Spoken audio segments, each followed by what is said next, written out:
eu só poderia responder em nome do narcisismo como patologia. É um sério transtorno de personalidade, para o qual, a bem dizer, no frigir dos ovos, não tem cura. O narcisista, ele pode melhorar um pouquinho, com muito esforço, ele vai ter que reconhecer muita coisa, mas eu nunca vi um treco desse ter fim, jamais eu vi isso. Sim. Eu não sei se eu falei isso algumas 2 horas atrás aqui, mas se for para se relacionar com alguma pessoa que tem algum transtorno de personalidade, ou você aceita que vai ser isso até o fim, que pouca coisa vai mudar, porque provavelmente é isso, é quase 100% de certeza, Sim. ou já sai voando, sem dar nem explicação, porque isso realmente não vai ter fim. Agora, essa indústria de diagnósticos, então, que bosta, né? Realmente virou uma gíria isso aí. O cara faz uma coisa, não lavou a louça, ele é narcisista. O mesmo do TDAH, que é uma doença realmente séria, é uma doença observável, comprovável, realmente é uma doença. É muito triste para quem tem, porque pessoas sem TDAH têm uma expectativa de vida muito reduzida do que a média, e ficam aplicando TDAH em qualquer pessoa. Tudo é TDAH, está com preguiça de TDAH. É mais ou menos a mesma coisa. É lamentável que esteja acontecendo. Até dificulta o meu trabalho, porque quando eu percebo que alguém tem TDAH, eu começo a falar, o cara já não quer ouvir, porque fala, não, isso é frescura, isso não existe. Não, eu não sou isso aí, não. E aí eu tenho que inventar milhões de termos, de abordagem, tentar de 1000 maneiras fazer ele entender. E eu vou explicar, calma, então não vamos falar de TDAH, vamos falar do que é o núcleo accumbens. Vamos falar de uma zona do prazer antecipado que recebe menos dopamina. Vamos falar do receptor D2 que não funciona direito. Como assim D2? Eu esqueço o nome e explico como acontece. Faço 1000 metáforas. É assim que te parece? Beleza, então vamos abrir o DSM. Olha o TDAH. Fala, caralho, é igualzinho. Pois é, então. Não é o caso de todo mundo. Sim. Mas tem que ser assim. Muito prejudicial essa cultura aí. E me parece que as minas sentaram lá sem falar que o cara é narcisista. Todos os amigos meus são narcisistas. Todos os meus parentes são narcisistas. Todo mundo é narcisista. Sim. Eu acho que tem esse. Eu acho que tem esse ponto, porque volta naquilo que a gente está falando do auto-engano, né? E aí a Raíssa vai brigar comigo pela milésima vez, mas... Tu gosta de mim, meu amigo, vai. A pessoa escolhe por fatores sociais, aí a coisa dá errado, mas ela precisa de um motivo para falar que não foi a escolha errada dela, ou dele. A mulher precisa ser... ela é vagabunda, mas você que escolheu ela só porque ela é gostosa. O cara é vagabundo, é narcisista. Mas você que escolheu o cara só porque era o cara mais bonito da escola ou porque era o cara mais rico da turma. Então você tem esse ponto, entendeu? Ou o demônio que foi argiloso de fazer isso, né? Demônio nem teve muito trabalho, não. Argiloso. Então, pois é. Mas eu já notei que várias mulheres que falam, mas aqui é um filho da puta, ele é um narcisista, ele é um psicopata. Elas querem colocar como uma pessoa que não tem sentimento nenhum. Como se existisse um pé de igualdade entre o psicopata e o narcisista.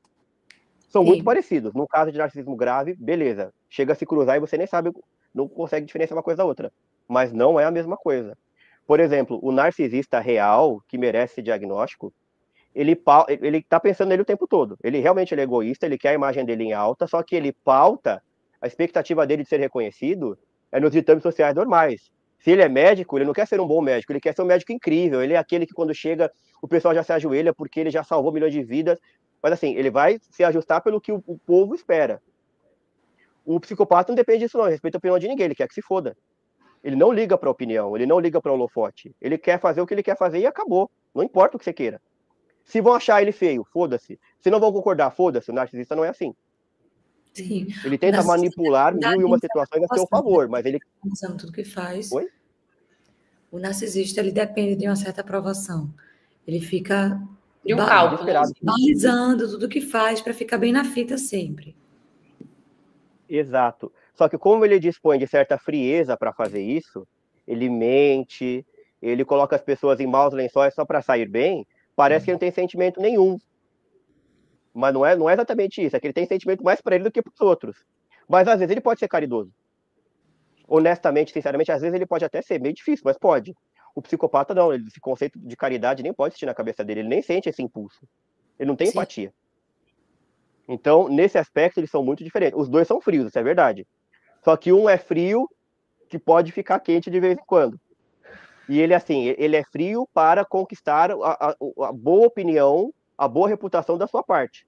O psicopata, ele não tá ligando para a reputação de nada. Você chega, você é um maldito, você é feio. Foda-se, não quero, pega, vai embora, não tô nem aí. O narcisista não, ele vai chegar em casa e vai sentir culpa por não ter conseguido te manipular. O narcisista, o psicopata, não quis me pegar, então foda-se, eu pego outra. É muito complicado. Mas assim, é importante saber essa diferença sutil entre um e outro. Porque justamente hoje todo mundo fica colocando tudo no mesmo bolo e prejudica não só diagnóstico como tratamento. Né? Isso que você está falando é verdade, mas um ponto é curioso. Verdade verdadeira não tem tratamento para essa galera. Não. Se você for pesquisar, eu não fiz essa pesquisa não, mas eu acho que colocar. Não, de manejar, assim, a vida. Eu tô me perguntando, de tratamento só de cura ou de manejo? Eu tenho curiosidade, sabe sobre o que, Mário? Sobre borderline. Porque eu acho um dos piores transtornos de convivência, porque eu já convivi com uma pessoa borderline, é muito difícil. E tipo, diagnosticada por um psiquiatra. E a sensação que eu tinha era realmente essa. Não tem jeito para essa pessoa. Não tem. Não tem. Realmente não tem. Decide, você vai ficar perto dela desse jeito mesmo, ou então, tipo, vai sair e nunca mais voltar?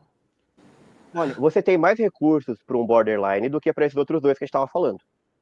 Realmente você tem. Só que, a bem dizer, a expectativa que eu tenho para essa pessoa que tem mais recursos para aqueles dois é mais ou menos a mesma. Eu nunca vi uma melhora muito expressiva. Mentira. Ela continua sendo a mesma pessoa, mas ela consegue despiorar situações. Dá para ter isso. Mas um tratamento borderline, não. O que você consegue, talvez, fazer, se ele permitir, é fazer ele foder menos a vida dos outros. E talvez sofrer um pouco menos com as explosões de emoções que ela tem. Inclusive, tem tratamento de primeira linha para isso, que é a terapia dialética comportamental. A DBT. É a melhor terapia possível.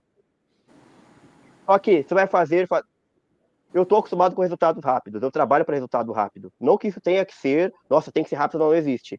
Mas você pode pegar um border e ficar aplicando a boa DBT por 2, 3 anos e não ter resposta nenhuma. Inclusive, eu acho que isso seja mais frequente. Eu já vi um psiquiatra falando... Eu não trato disso, não sei tratar. Não confio no meu tratamento disso. Entendi. Eu já vi um psiquiatra falando, e eu tendo a concordar com ele, que embora existam... Era psiquiatra, né? Embora existam medicamentos para manejo e que alguns sejam superiores a outros, né? Vale a pena investir numa boa terapia. Ele disse que os únicos casos de borderline que ele viu se tornarem mais funcionais e tal foram casos que passaram por uma conversão profunda, tipo... Porque no borderline, como ainda existe mais... Você falou que pode ser mais fácil do que um narcisista, um psicopata, né? Existe alguma consciência maior... Tipo, ao passar pelo processo de conversão, ele pode ter uma conscientização maior das próprias inclinações, dos próprios erros e um querer. Tipo, ele tem vontade, que eu acho que é muito por onde passa. Tipo, a gente estava falando do canalha, por exemplo, ainda que não fosse uma pessoa doente, por parte a parte principal da correção de um canalha ou de qualquer erro na vida de qualquer pessoa é primeiro a conscientização daquilo como um erro. Mas se você não percebe a coisa como um problema, você nunca vai buscar solucioná-la. Entende? Então, tipo, pro borderline, especialmente que passa por um processo de conversão e que pode se conscientizar desse erro, talvez seja mais fácil evitá-los, porque ele localiza esse problema, entendeu? Honestamente, eu não sei se eu posso acreditar nesse sucesso conversional aí. Não, veja, ele não disse que converteu, funcionou. Ele disse que na clínica dele, os únicos borderline que ele tinha tratado, que realmente, tipo... A pergunta que fizeram, eu lembro, era uma caixinha. Foi tipo assim, se dava para ter um relacionamento com borderline. Aí ele disse, olha, sinceramente, eu não gostaria de me relacionar com pessoa borderline.